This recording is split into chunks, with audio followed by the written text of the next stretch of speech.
If you're not willing to go in there and face yourself, you're not gonna find anything. You're gonna live right here on surface, man, right here on surface. So if there is an ending to this world and there is somewhere to go and there's a judgment, you're gonna get there and you might see a chart. And that chart may tell you who the fuck you should have been. And now you get the rest of your life to think about that. Man, I could have lived a much better life if I just would have just suffered a little bit more. If I just would have went in that and realized I had so much more.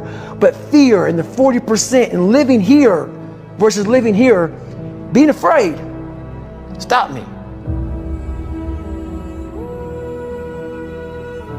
Your biggest enemy, the most important conversation you will ever have in your life is the one you have with yourself. You wake up with it, you walk around with it, you go to bed with it. Eventually, you're going to act on it, whether it's good or bad. You have to. That's why the whole thing about this book I have, it's about you. It is about you. It's strictly about you finding who you are. So many people die, live 100 years, never fucking know who they are. Never know who they are. You have to look in that mirror and know there's so much more in here, man. Because I can literally right now be a 300-pound guy spraying for cockroaches still to this day. If I did not look in that mirror and say, there has to be more to this. This can't be it. And then willing to go into it, dive deep into it, and give all I have to find it. So that's what all that's about. Let's say there's 10 people in this room and we're all mediocre. But I'm the best of the mediocre people. I now think I'm great. I'm great. We surround ourselves around people that make us feel great. They tell us what we want to hear.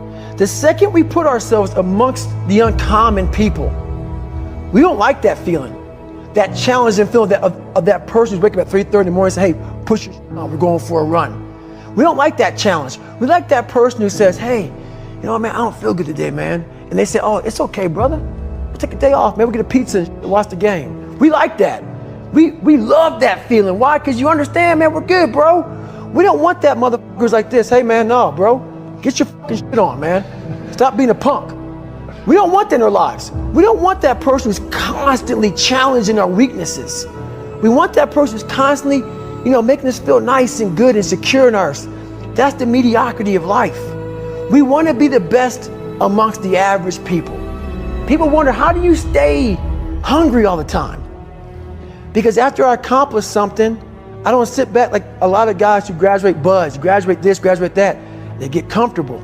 They wonder why I'm getting weak, man. I don't know, I lost my edge. What's going on? Because once you hit the top of the fucking mountain, guess what happened? I'm good. I'm good. So you wonder why you're falling down now. Because once you reach the top of the mountain, you got to build another one. That's mediocrity. There's a lot of people in mediocrity who have a nice resume, but they're one-timers, man. They hit a one-time deal, they busted it open, got a lot of money, but they're good. You're mediocre now, man.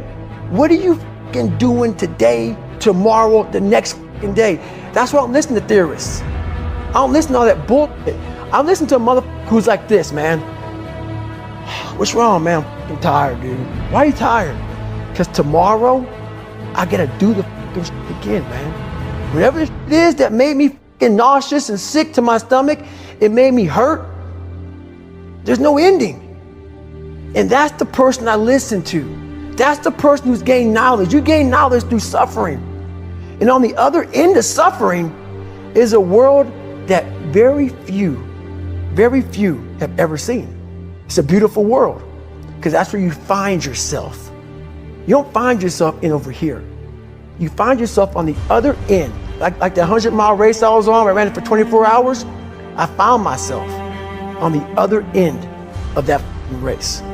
That 19 hours, I found, wow, there's a whole nother world out here that I've never even saw, but the world's in your mind. And that's what all that mediocrity is about. The mind has the tactical advantage over you at all times. At all times of your life, the mind has a tactical advantage over you. Why is that? It knows what you're afraid of. It knows your insecurities. It knows your deep, dark lies. And it starts to push you away from that. It pushes you in a direction that is comfortable. The mind controls everything. So what I realized was that when I was growing up and I was 300 pounds and I got all fat and I got all insecure, I realized that my mind kept taking me in this direction. When things got uncomfortable for me, when I was facing my insecurities, I was facing my fears, my mind said, oh no, we have the tactical advantage. We need to get you, separate you from this feeling. This feeling over here, life's all about feelings. We want the happy feeling. We don't want that feeling of this sucks. If in that moment, you can answer those up questions and you are now in charge of your brain versus your brain ruling you, that's where all that stuff comes from. So the 40% rule is all of that. You get to 40%, your brain says, we're done. Let's roll, man. This is starting to get painful. This is uncomfortable. So you sit down. You have to figure out ways, and everybody's different. That's how the book kind of talks about, like we all have these things about, 5 steps to this and 4 steps to this. It's a lot more than that. That's all bullshit. It's a practice that you have to, it's a habit. So if you know that at 40%, I'm feeling pain.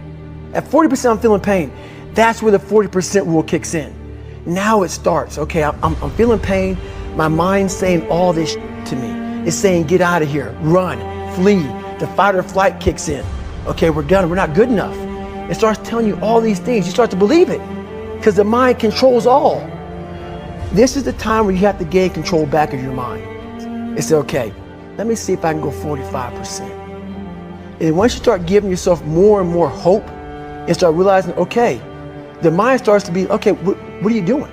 We're supposed to be going right and you're going left. You start then controlling your mind. Start finding more in yourself. And then it goes from 40% to a lot further than that. But that's the start of it though. Get to the spot where your mind is saying stop. Whatever that is, you gotta get there first. And then that's when that starts to work for you. You gotta control yourself in that moment.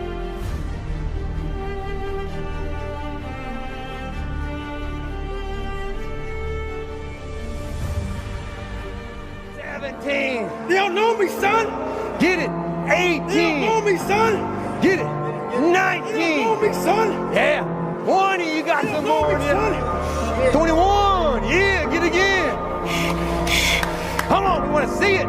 Good. 22. Who's gonna carry the boats and the logs? That's you, buddy. Come on. 23. Come on. 24. One more, David. Who's One more. gonna carry the boats? You're gonna do it. You're gonna do it. You're gonna do it. You did it. Yeah.